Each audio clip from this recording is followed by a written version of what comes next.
Alright, guys, welcome back to the Correndo Show. Today we've got a really great topic, but before we get into it, please subscribe, smash that like button, and share with your friends and family. Hopefully, I can provide you with some good entertainment, or if you're looking to get a job in the industry. Let's go.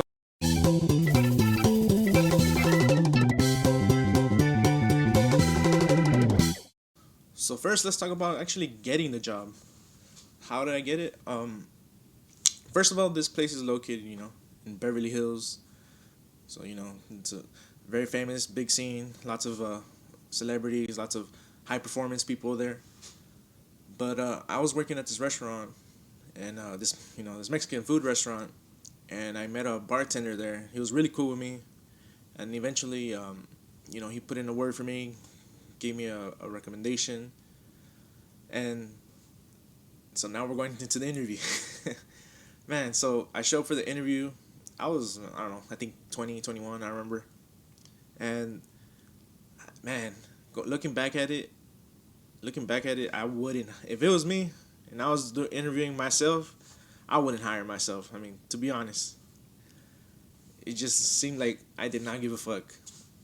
First of all, I went with jeans and like a plain black shirt. So, I mean, I don't know how much, how much emphasis or passion that may have shown, but it wasn't due to. I don't think it was due to me not caring. It was just me being young, not understanding, the importance of it, of the importance of your appearance.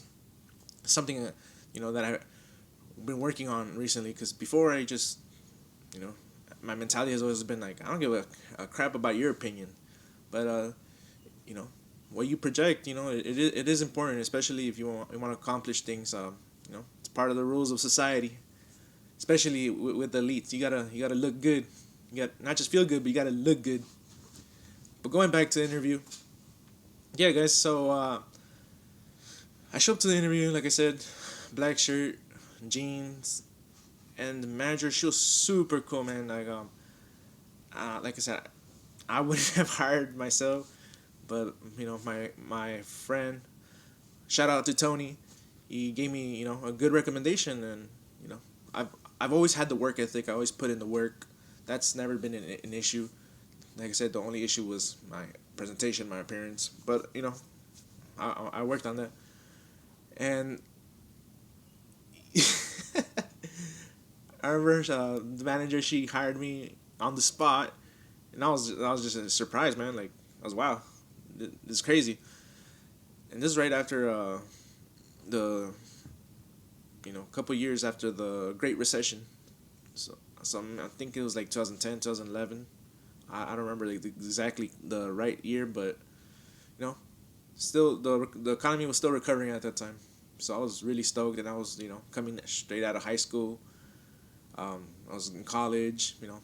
This helped me pay my bills. So it was a great opportunity. And when she said I got the job, she's like, "Oh, is there any concerns, any questions?" Mine.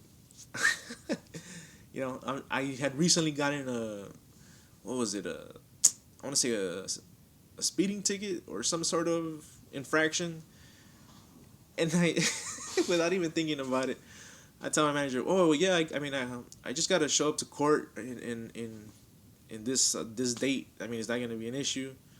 And I just saw her face like in shock. And I didn't think anything of it, but she still hired me.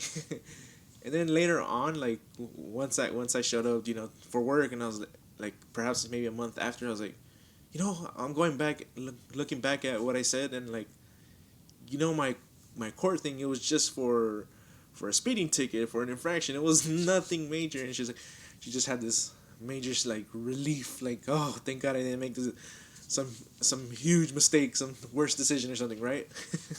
Because all I said was, oh, I gotta show up to court. But yeah, man, thanks to Julie for doing that. You're really awesome. I really appreciate that, for hiring me and giving me an opportunity, a chance. Let's see. After the interview, I got hired as a busboy. At the other restaurant, I was working as a server, but they only had a position for busboy. And like I said, it was Beverly Hills. My first time going into that type of what would you say, industry, market, that that sector, the fine dining.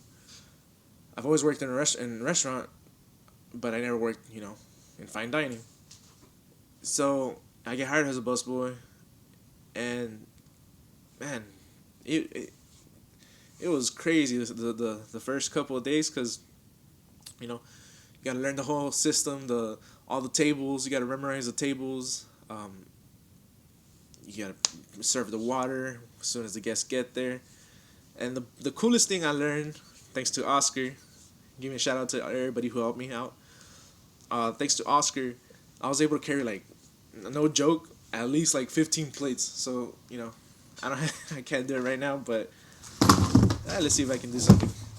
So you grab a plate like this, and then you just grab another plate, and then you just stack it under, right? And then you just grab the other plate and you just stack it on top. Boom, boom, boom. And I was able to do like 15 plates at once. So that's pretty cool trick, and still use it to this day. Especially when when I'm helping out friends clean or whatever it may be, or when I'm getting the groceries, because you learn how to balance stuff. um, Another cool thing about that was they have this system where you say behind, obviously for behind the person, or you say corner when it's a blind spot. There's a corner, like you never you can't assume, or you're never assuming that someone knows that you're behind them or around the corner. Someone can turn real quick, so you gotta express that communication. That's really important. You really gotta say behind, when because someone can just turn around real quick, and you may be carrying some plates, you may be carrying food, and it can just end up being a mess, or even worse. Sometimes it could even get on a guest, right? So you got to be really careful about that. Um, Luckily, I don't think I've ever had an issue with that. I've seen some coworkers, unfortunately. Nothing too major that I can remember. But yeah, there is that. And the funny thing about that, like, that sticks with you for, I want to say, for life. It's been I think over 2 years now since I left the restaurant industry, and I remember going to the market, pushing my cart, and I'm behind this old lady. She's taking her time, and I just go behind, but I didn't mean it like to startle her or to rush her. I just want to let her know, like, hey, I'm behind you, because like it gets ingrained in you. You're working in the industry, in the restaurant for so long. Then when you go to your regular life, you're like, oh, you catch yourself these moments in it. And then there's other times where I'm like, corner. And I was like, some people may be like, oh, this guy's rude, but no, it's not rude. It's just keep it in mind that some of us work in the restaurant industry, so we may come off as rude, but it's just habits. These little things that have been ingrained into us. So after that, let's see. After that, I got promoted to expediter. What the expediter does is like is the middle person. You have the front of the house, the servers. They take down the orders. So, send everything back to the kitchen, and that's where I receive the order. I read it, make sure that there's no allergies. Make sure it's the whatever. Not editing. What's the word I'm looking for? Modifications. Whatever modifications, I yell them out to the cooks. Usually comes in little tickets. Some restaurants may now use computers, but in this restaurant we were using little tickets. So I would read them out and tell the cooks what I need, and also you got to coordinate everything. So you got to. It's very it's very hectic. It may sound easy, especially man, pet peeves, man. Let's talk a little bit about pet peeves. In the busiest days, which is like Mother's Day, Father's Day, holidays, and any holiday like Martin Luther King, usually you have those days where it's really packed. Easter as well. So just be conscious of like be conscious of the staff. They're it's not that perhaps they're not short staffed, but it's more demand than usual, and a restaurant's not getting the staff just for one day. You know, they're not gonna hire a bunch of people just because for the rest of the year just because based on one day. So just be, you know, think about that. Next time you go to a restaurant, especially when it's mega busy, you know, just be conscious of the workers. I mean, there are definitely times when you can get upset, right? I mean, this has happened to me. I mean, even when I was working in a restaurant, I was like, had my own issues at another restaurant when I went to go out and eat. But nonetheless, just be cautious. Be you know, thoughtful. The biggest thing. So what's the biggest thing I learned in the restaurant industry? Or one of the couple of biggest things, you know, working in fine dining in Beverly Hills, you see rich people a lot, right, on the daily, and you know you pick up on their habits and the way they talk. Obviously, there's a lot of business meetings going on, but the one thing I did notice, and this is how I was able to differentiate, you know, someone who's rich, who's actually wealthy, from someone who's pretending to be rich or just you know, they receive money and they think they're hot shit, but this is the way you can tell. Um, the way they communicate with people, plain and simple.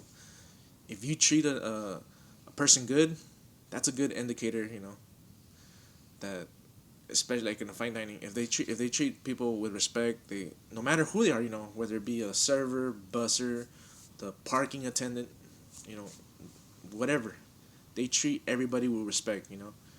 They'll, you know, whether it be a CEO or talking to me when I was a busboy, you know, they treated me with respect, and that was really cool. That was something eye opening, and that's the reason, you know, that's the reason these people are wealthy, because they know how to communicate, they know how to talk to people, and you know, they never let an opportunity go to waste.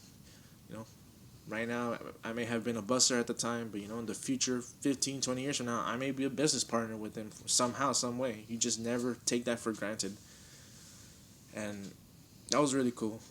And like I said, there was other these fake rich people, man. Oh gosh, those were really annoying. And like I said, my opinions do not represent the opinions of the restaurant or other employees. These are strictly my opinions. So if you're gonna get any mad at anybody, get mad at me. Um, yeah, man. There's fuck. You know, there's people who are just rude, who are demanding. And I understand some. You know, some people have a bad day, especially because we were working across from a hospital. So I was very, you know, thoughtful. I was, you know, I knew that they're under a lot of duress. You know, they have family members, loved ones in the hospital. So you know, I did keep that in mind. But you know, like I said, when these people they just treat people like crap.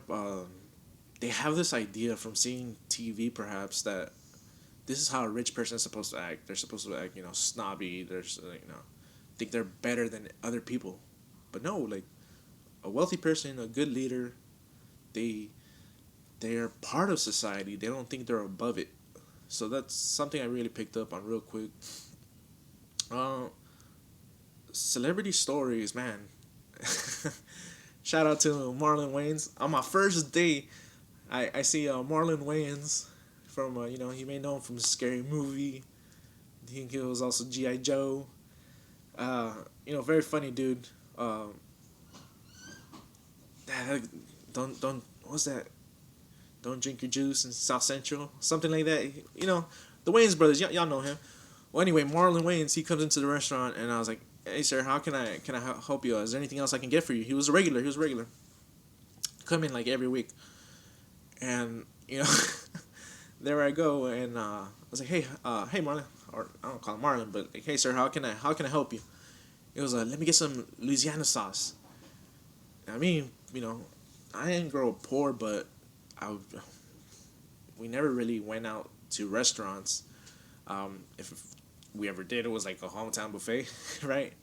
That broke mindset. Um, but growing up as a kid, we never really went out to restaurants. My mom, she always cooked at home, and she cooked really great. So there was no need to go out for restaurants. And you know, I just hear Louisiana sauce. I was like, oh snap! Like I'm like, all right, I'll go check for you. And you know, I'm looking around. You know, Louisiana sauce, Louisiana. I was like, this must be some fancy stuff. Like I can't find it. And you know, I go back to the table, go back to Marlon. Hey, Marilyn, you know, I'm sorry, sir, we don't have the hot sauce.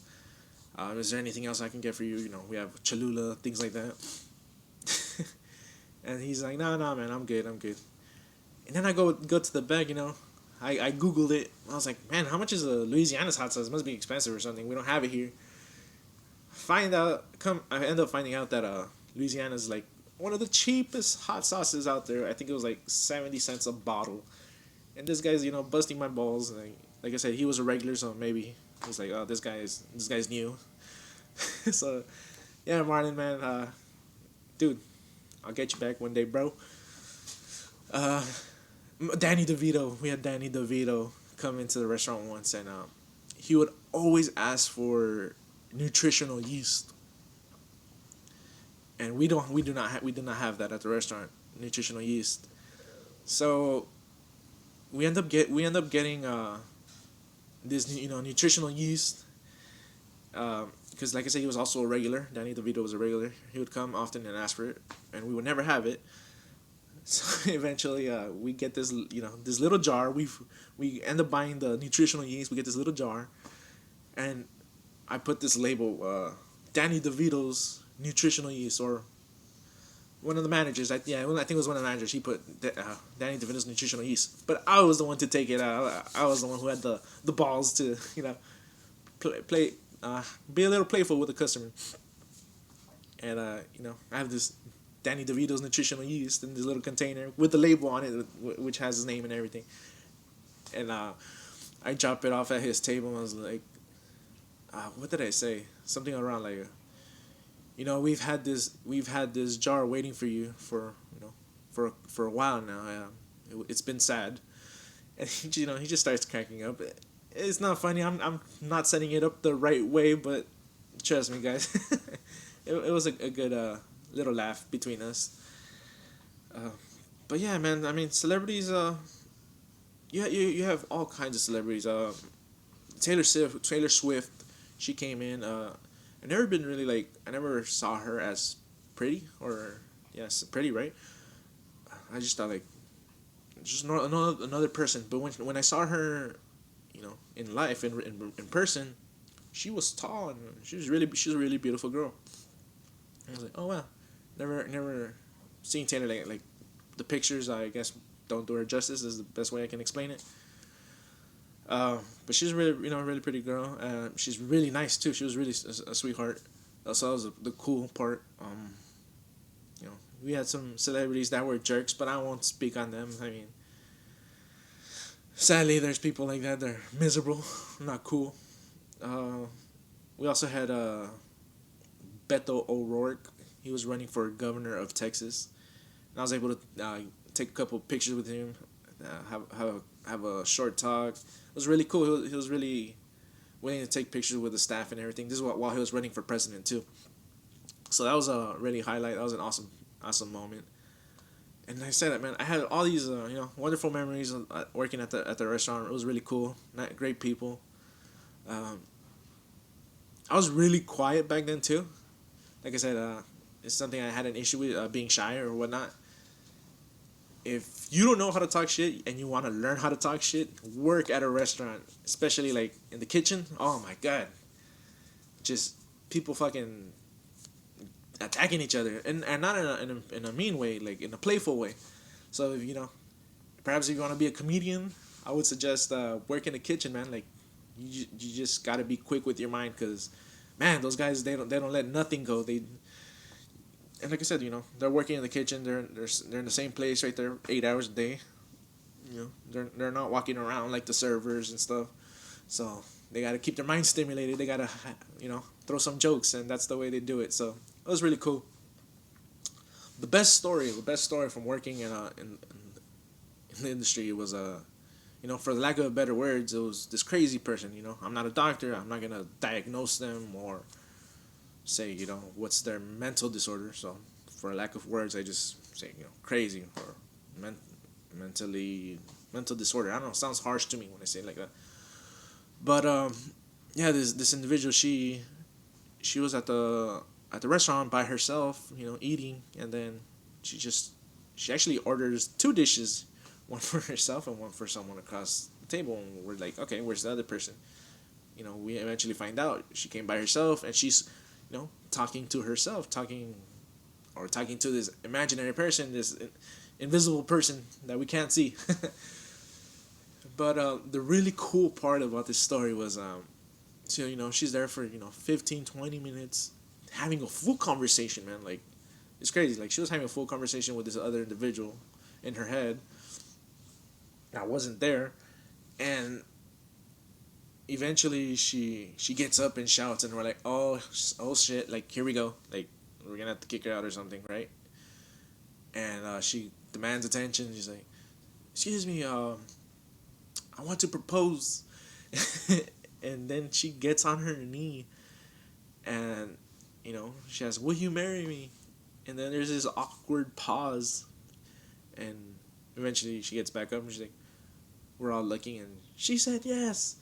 And the fucking coolest thing ever, man. This is my coolest social moment. Everybody in the restaurant, they start clapping, like, yeah, and congratulating her. uh, some people even gave her a high five. That was pretty cool, man. Like, that was really awesome. A really cool moment that I was able to be a part of, to witness. And it shows, we're all human. The world's not, it's not shitty the way people like to project it. There's a lot of good people out there, and that was a moment. Like, if I would have seen that at another restaurant or another place, that could have gone south. They would have told her, hey, you need to leave. You're making a disruptance. But we respected her. We let her do her thing, and the restaurant and the guests, all the guests at the restaurant, they were part of it. They, like I said, they applauded her, and that was really awesome. Well, guys, I think that's about it. If there's any more questions you'd like to ask about the restaurant industry, I don't know, feel free to ask, and I'll get back to you guys as soon as I can. Hopefully, you guys enjoyed this video. Once again, hit that like button, subscribe. Bye, everybody.